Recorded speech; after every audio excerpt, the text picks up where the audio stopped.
నమస్తే అండి. క్రిస్మస్ జరుపుకుంటున్న వాళ్ళందరికీ కూడా క్రిస్మస్ శుభాకాంక్షలు టీమిక్స్చర్ ఛానల్ తరఫు నుంచి. క్రిస్మస్ సందర్భంగా కొన్ని విషయాలను మనం సరదాగా షేర్ చేసుకోవడానికి ప్రయత్నం చేద్దాం. మామూలుగా అండి, క్రిస్మస్ డిసెంబర్ 25th చేస్తుంటారు, యేసుక్రీస్తు జన్మదినం సందర్భంగా అన్నట్టు చేస్తుంటారు. అయితే దాని మీద ఒక చర్చ, వివాదం అవన్నీ ఉన్నాయి. డిసెంబర్ 25th పుట్టారా లేదా ఇవన్నీ ఉన్నాయి. అయితే ఆ వివాదం దాని జోలికి నేను వెళ్ళదలుచుకోలేదు. అది కాదు, జనరల్గా నేను విన్నది, ఒక విదేశీయుడి నుంచి నేను విన్నది ఏంటంటే, డిసెంబర్ 25th ఎందుకు ఈ సంబరాలు ఇంతగా చేస్తున్నారు, లైట్లు వేయడం కానీ, దాదాపు 1 month ముందు నుంచి కూడా కొన్ని దేశాలలో ఎక్కువ లైట్స్ వేస్తూ డెకరేట్ చేస్తూ చాలా చేస్తుంటారు. ఎందుకు అని అంటే, ఆయన సోషలాజికల్ పాయింట్ ఒకటి చెప్పాడు. ఏం చెప్పాడంటే, ఏం లేదు, చలి దేశాలలో సన్లైట్ అనేది తగ్గిపోతూ ఉంటుంది. అంటే ఉదయం సమయం చాలా తగ్గిపోతుంది, సూర్యుడు కనిపించే సమయం, చీకటి సమయం పెరుగుతుంది, చాలా చోట్ల మంచు పడుతూ ఉంటుంది, కొన్ని చోట్ల ఇక డైరెక్ట్ స్నోఫాల్ ఉంటుంది.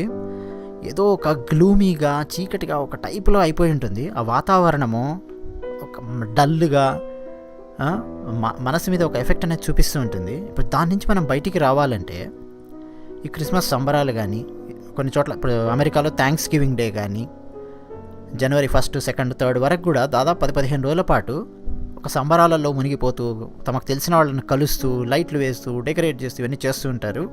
అది చాలా ఉపయోగపడుతుంది అని చెప్పి ఒక ఆయన చెప్పాడు నాకు. తర్వాత ఇంకా కొన్ని సరదాగా మనం చూసుకుంటే, క్రిస్మస్ తాత శాంటాక్లాస్ గురించి మనం మాట్లాడేటప్పుడు అండి, ఈ శాంటాక్లాస్ ఎవరు ఏమిటి అన్న దాని మీద ఈ పాటికే మీకు ఇంటర్నెట్లో కూడా చాలా చోట్ల దొరుకుతుంది. సెయింట్ నికోలస్ అని చెప్తూ ఉంటారు. ఆయన ఆర్కిటెక్ట్ నుంచి కాదయా బాబు వచ్చింది, యూరోప్లోని ఒక ప్రాంతం నుంచి వచ్చాడు అనేది ఉంది. అయితే శాంటాక్లాస్ డ్రెస్ మీరు చూస్తే రెడ్ కలర్, ఏ రెడ్ కలర్ డ్రెస్ ఉంటుందో బాగా గమనించండి. రెడ్, వైట్ ఉంటుంది. నిజానికి అంతకుముందు గ్రీను, బ్లూ, పింక్, రెడ్ రకరకాల రంగులు వేసుకొని శాంటాక్లాస్ రూపంలో ఒక తాత గెటప్లో వచ్చి అందరికీ గిఫ్ట్స్ ఇవ్వడం, చాక్లెట్స్ ఇవ్వడం ఇవన్నీ చేస్తుండేవాళ్ళు. కానీ ఎప్పుడైతే అమెరికా వాళ్ళ చేతుల్లో పడింది అనుకోండి, ఇలాంటివి చాలా ఉన్నాయి. వాళ్ళ కంట్లో పడిందా ఏదైనా, దాన్ని కంప్లీట్గా మార్కెటింగ్ దిశ వైపు తీసుకెళ్ళిపోతారు అమెరికా వాళ్ళు. ప్రపంచానికి మార్కెటింగ్ను అద్భుతంగా చేయండి బాబు అని చెప్పి గత 5 శతాబ్దాల్లో, 5 దశాబ్దాలు అందాం, 5 శతాబ్దాలు ఏంటి, 5 శతాబ్దాల క్రితం అమెరికా లేదు, 5 దశాబ్దాల్లో నేర్పించింది అమెరికా అని చెప్పొచ్చు ఎక్కువగా. ఆ క్రిస్మస్ తాతకు ఎర్ర రంగు, తెల్ల రంగు వేసారే, అది ఎవరు వేసారు అనుకున్నారు? కోకోకోలా కంపెనీ వాళ్ళు వేశారు. ఇదేదో బాగుంది, ఈ టైంలో క్రిస్మస్ టైంలో మనం ఫుల్ దీనికి మార్కెటింగ్ ఇవ్వచ్చు అని చెప్పి కోకోకోలా బ్రాండ్ కలర్ ఉంటుంది కదా, రెడ్ అండ్ వైట్, సేమ్ ఆ రెడ్ అండ్ వైట్ని క్రిస్మస్ తాత ఆయన గెటప్కి ఆయనకి వేసి ఆయన కోకోకోలా డ్రింక్స్ అవన్నీ ఇస్తూ ఉండేవాడు అనమాట. ఇది ఎప్పుడు వచ్చింది అని అంటే 1931లో వచ్చింది ఐడియా అది కోకోకోలా వాళ్ళకి. అది కూడా ఎందుకు వచ్చింది అని అంటే, కోకోకోలాకు అడ్వర్టైజ్మెంట్స్ ఇవ్వడానికి క్రిస్మస్ తాత బొమ్మ గీయండి అని చెప్పి అడిగితే, ఒక ఆయన హ్యాడన్ అని చెప్పి ఒక ఆయన ఉన్నాడు. ఆయన ఈ రెడ్ కలర్, వైట్ కలర్ వేసి మొత్తం డ్రా చేశాడనమాట, ఇలస్ట్రేషన్. అక్కడి నుంచి అది చాలా ఫేమస్ అయింది. సో ఇక అప్పటి నుంచి ప్రపంచం మొత్తం రెడ్ అండ్ వైటే ఉపయోగిస్తూ ఉన్నారు. కోకోకోలా ఇంపాక్ట్, ఎఫెక్ట్ అంతా ఇంత కాదండి బాబు. తర్వాత క్రిస్మస్ సందర్భంగా అండి, చాలా చోట్ల ఇళ్ల ముందు క్రిస్మస్ రెత్స్ అని చెప్పి పెడుతూ ఉంటారు. ఇళ్ల ముందు చూస్తే రౌండ్గా ఉంటుంది, పచ్చటి ఆకులతో కానీ పువ్వులతో కానీ చేసినటువంటివి ఉంటాయన్నమాట. అది ఏం రిప్రజెంట్ చేస్తుంది అంటే, యేసుక్రీస్తు తల మీద ముళ్ళ కిరీటం పెట్టారు కదా, ఆ ముళ్ళ కిరీటాన్ని అది రిప్రజెంట్ చేస్తుంది. చాలామంది పువ్వులు ఏదో అనుకుంటారు, కానీ కాదు. అలాగే జింగిల్ బెల్స్ సాంగ్ పాడుతూ ఉంటారు ఎక్కువగా క్రిస్మస్కి, కానీ నిజానికి jingle bells song Thanksgiving కోసం రాయబడినటువంటి పాట అది. ఆ తర్వాత అది క్రిస్మస్ సాంగ్ లాగా చాలా పాపులర్ అయ్యింది. నిజానికి జింగిల్ బెల్స్ సాంగ్ మొట్టమొదటగా పాడింది ఎవరయ్యా అంటే, ఎక్కడి నుంచి వచ్చింది అయ్యా అంటే, స్పేస్ నుంచి అనమాట.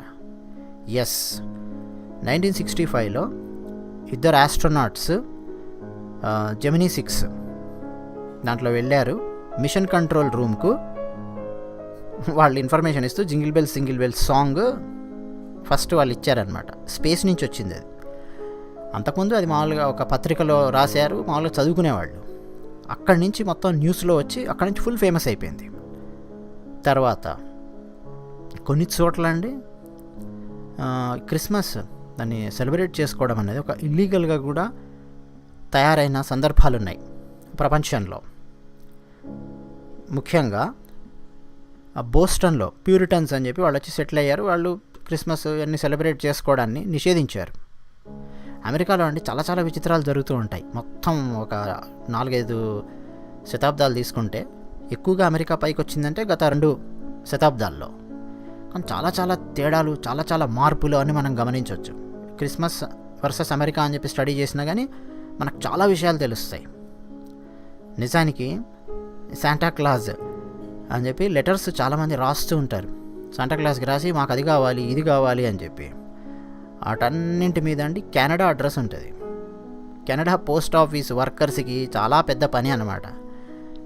ఏం చేస్తుంటారంటే చిన్నపిల్లల నుంచి, ప్రపంచవ్యాప్తంగా ఉండే చిన్నపిల్లల నుంచి, ముఖ్యంగా అమెరికా నుంచి ఎక్కువ వస్తుంటాయి ఉత్తరాలు వస్తూ ఉంటాయి కెనడాకి.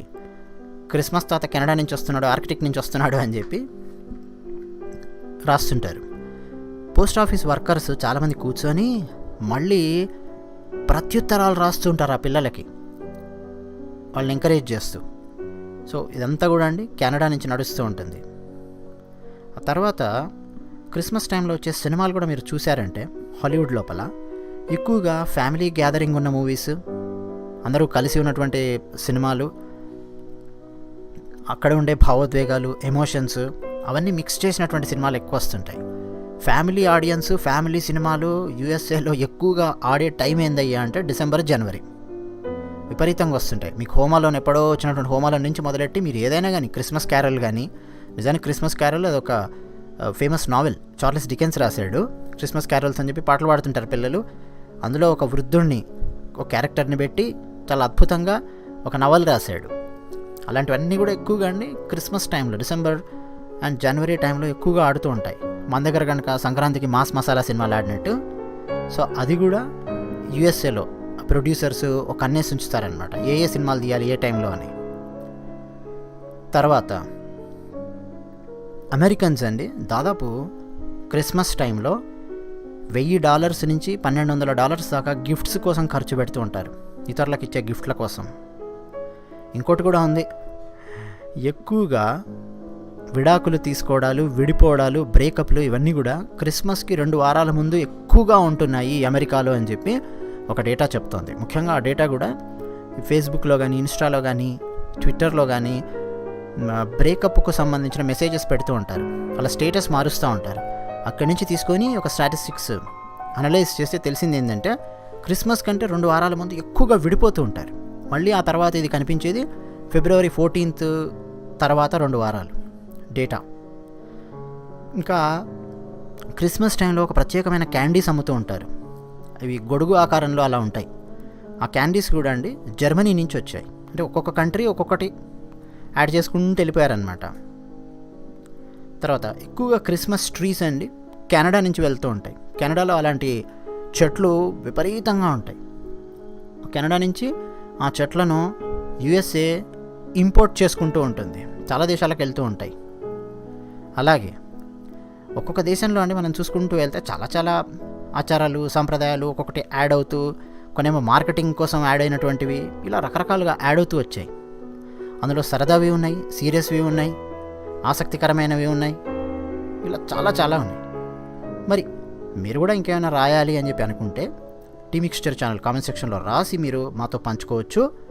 మరోసారి అండి, టీ మిక్స్చర్ ఛానల్ సబ్స్క్రైబ్ అయినటువంటి వాళ్ళల్లో ఎవరైనా సరే బిలీవర్స్, క్రిస్టియన్ బిలీవర్స్ ఉంటే వాళ్ళందరికీ కూడా క్రిస్మస్ సందర్భంగా టీ మిక్స్చర్ ఛానల్ తరఫు నుంచి హ్యాపీ క్రిస్మస్.